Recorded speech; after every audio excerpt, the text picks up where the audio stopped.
तो भैया बात छोड़ो, भाऊजू बुलक और वही रोड पे महाराज बारात नहीं विदा होने देंगी, वो नाच मचेगी पूरे गांव में, चौराहे से लेके वहां तक, और फिर वीडियो वायरल होगा, वायरल भाभी।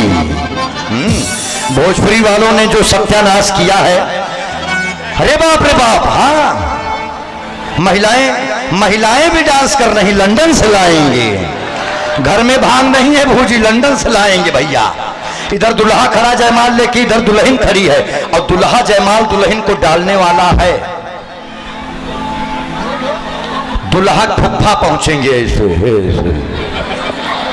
डीजे के पास, बंद कर गाना, हम दुल्हा फुफ्फा होई, जौन हम साहब है होई, बंद कर गाना, गाना लगाओ।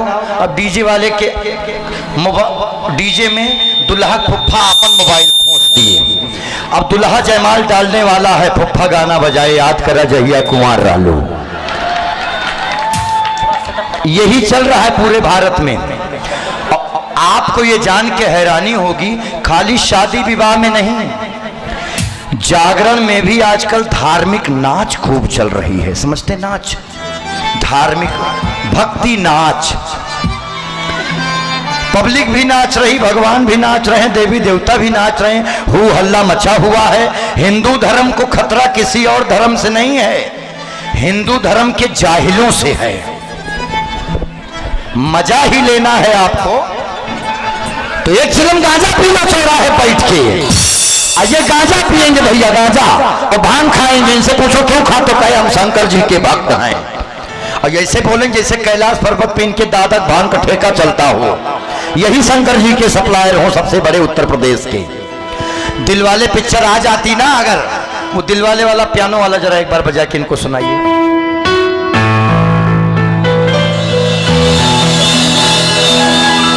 सपना कौन थी?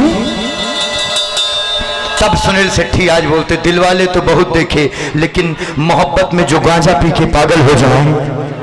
इसलिए नई पीढ़ी सर एकदम पूरी दांव पे लगी हुई है भारत की। आप ये बात समझ नहीं पा, हम लोग ये राहें हमें खूबसूरत नजर आ रही हैं, मगर ये हमारे समाज को तबाही की तरफ लेके जा रही हैं। अपने बच्चों का थोड़ा ख्याल रखिए। इसीलिए किसी भी बहुत रेयर केस में किसी बड़े आदमी के बच्चे कुछ कर पाते हैं, क्योंकि वो बड़ा आदमी तिजोरी खुद ऑपरेट करता है अपना बैंक, और उसके बच्चों को नौकर और आया पालते हैं, इसलिए बच्चे नालायक निकल जाते हैं। यही एक कारण है। अपना और अपने परिवार का ख्याल रखिए, और हिंदू मुस्लिम भाईचारा निभाइए, लेकिन अपने आप को चारा बनने से बचाइए, इतना ख्याल रखिए बस। किशोरी कुछ ऐसा,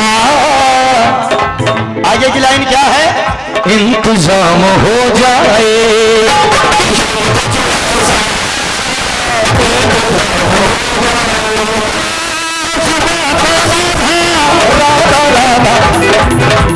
जुबा पे राधा राधा राधा जी नाम हो जाए।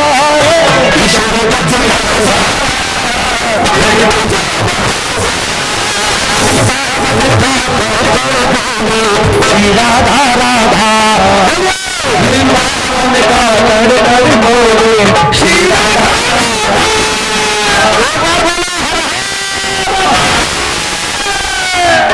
आइए बनारस चलते हैं महाराज, बनाइए एक बार कुछ खींच के।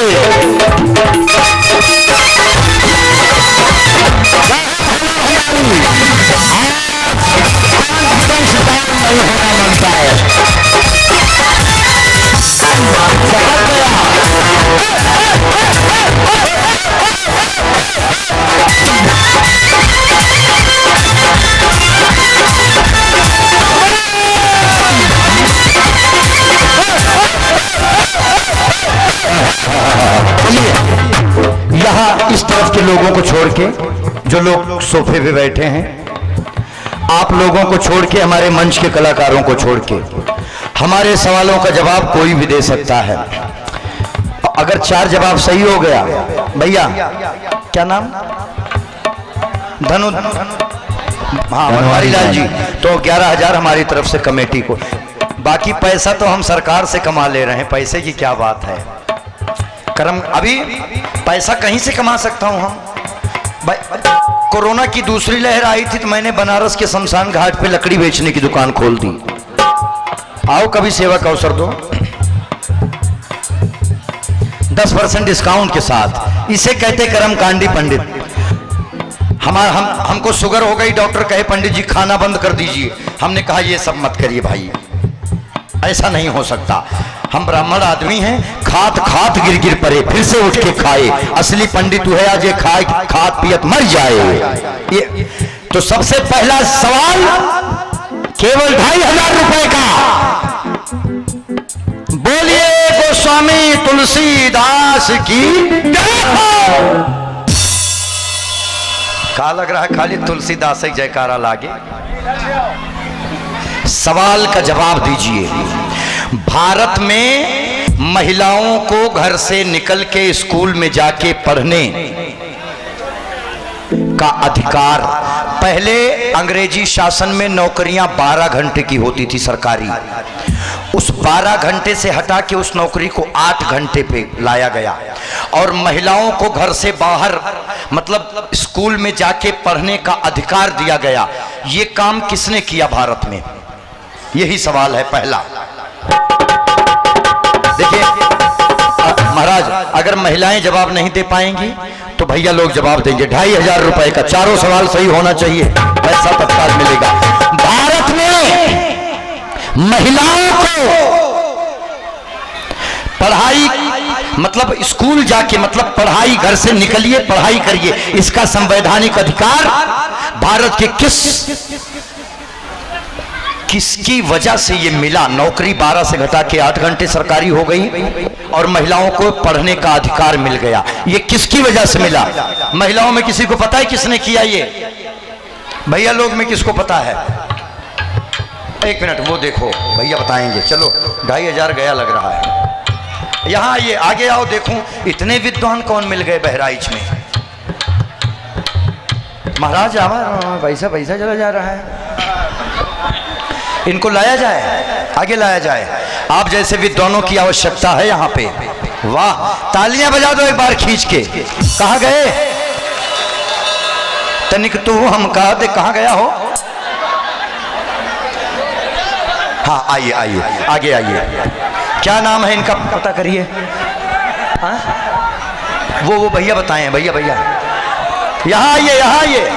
नहीं पता, फालतू है, हाथ उठा दिए। सस्पेंस ना बनाओ यार, पिक्चर फ्लॉप कर दोगे। जिसको पता हो कृपया सामने आए। ये जागरण चल रहा है, जागरण की श्रेणी में भजन नहीं आता। भजन देवी देवताओं को मनाने के लिए गाया जाता है और जागरण देशवासियों को जगाने के लिए, धर्म, सनातन धर्म और भारत के गौरवशाली इतिहास। इसीलिए मैं जागरण गायक हूं, भजन गायक बहुत हैं। आप ये जागरण कराए हैं तो थोड़ा सा समझिए किसकी वजह से मिला। किसी जिसको पता हो ये प्लीज बताइए। महिलाओं को, हाँ आप आगे आओ, पैसा लो, तालियां बजाइए इस नन्ही सी बच्ची के लिए। वाह बेटिया वाह, नाम रोशन कर दिया। जिंदाबाद, बोलिए सियावर रामचंद्र की। बैठ जाओ, थोड़ा सा जानना पड़ेगा। भारत गुमराह किया जा रहा है, हमको जातिवाद में बांटा जा रहा है। भारत आजाद कैसे हुआ ये बात इतनी मायने नहीं रखती है जितनी ये रखती है कि हम गुलाम कैसे हो गए। आओ आओ बेटा, कहाँ गई बिटिया? आओ आओ, क्या नाम है आपका बेटा? मुस्कान। हाँ बताओ, पक्का बता लोगी? आओ मंच पे आओ, सब लोग देख लें आपकी मुस्कान को। ये नन्ही सी बिटिया, इसको रिकॉर्ड करो, इसको रिकॉर्ड करो, कल ये चैनल पे डाल दूंगा। धर्मेंद्र पांडे सुल्तानपुर चैनल। जगह का नाम क्या है? लीलापुरवा। रिकॉर्डिंग ऑन करिए मोबाइल की सभी। हाँ, बजरंग नगर लीलापुरवा। बोलिए भगवान भोलेनाथ की, वीर बजरंग बली की। मैंने सवाल पूछा कि भारत में महिलाओं को पढ़ने का संवैधानिक हक जिन्होंने दिलाया, सरकारी नौकरी पहले 12 घंटे थी, जिनकी वजह से 8 घंटे हुई, उनका नाम बताना है। यही सवाल मैंने किया है। ये नन्ही सी बिटिया मुस्कान जैसे जवाब देगी, एक बार कैमरा घुमा देना, इतने लोग सुने, भारत जागरण देख रहा है। मैं बार बार मंच से कहता हूं कि हमें आजादी कैसे मिली, ये बात इतनी मायने नहीं रखती है, हम गुलाम कैसे हो गए जातिवाद की वजह से।